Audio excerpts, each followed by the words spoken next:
Welcome to Deanna Reads. My name is Deanna and I read. The book I'm going to be reviewing for you today is called Soulless by Gail Carriger, and it is part of the Parasol Protectorate series. Let me just start by reading the summary for you. Alexia Terabati is laboring under a great many social tribulations. First, she has no soul. Second, she's a spinster whose father is both Italian and dead. Third, she is being rudely attacked by a vampire to whom she has not been properly introduced. Where to go from there? From bad to worse, apparently, for Alexia accidentally kills the vampire and the appalling Lord Macon, loud, messy, gorgeous, and werewolf, is sent by Queen Victoria to investigate. With unexpected vampires appearing and expected vampires disappearing, everyone seems to believe Alexia responsible. Can she figure out what is actually happening to London's high society? Will her soulless ability to negate supernatural powers prove useful or just plain embarrassing? Who is the real enemy, and do they have treacle tart?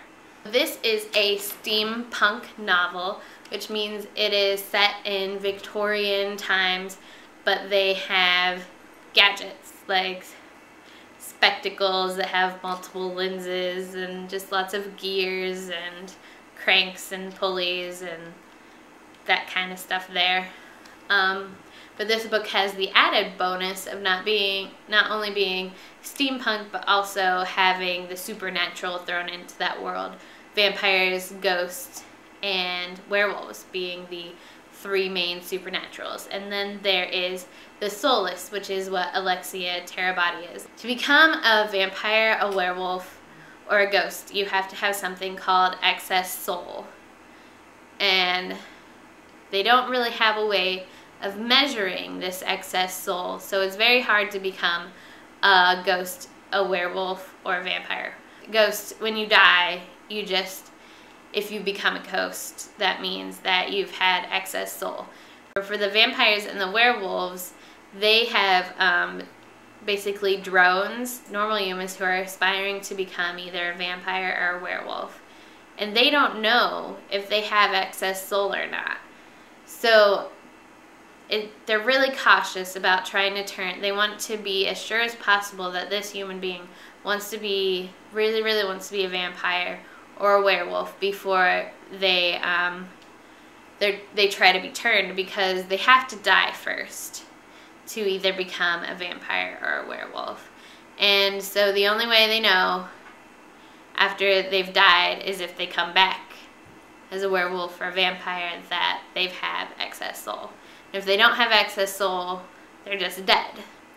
Now Alexia, she doesn't have any soul, which means that she can, when she touches a werewolf or a vampire or a ghost body, like their original body, like she can exorcise the ghost, but she negates the vampire or the werewolf's powers.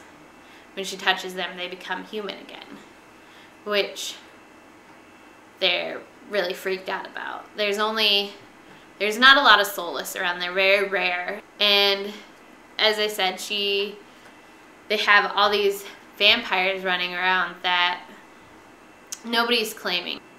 So basically this is a mystery novel of Alexia trying to figure out what's up with these vampires, what's going on here, why are some vampires disappearing and these new vampires appearing, and she's kind of tossed in the middle of it. They fear her. She doesn't really care if you're a vampire, a werewolf, or a ghost, as long as you are polite.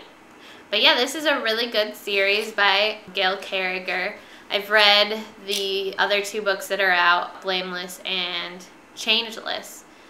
And she has a fourth book, coming out called Heartless. I believe that comes out in July.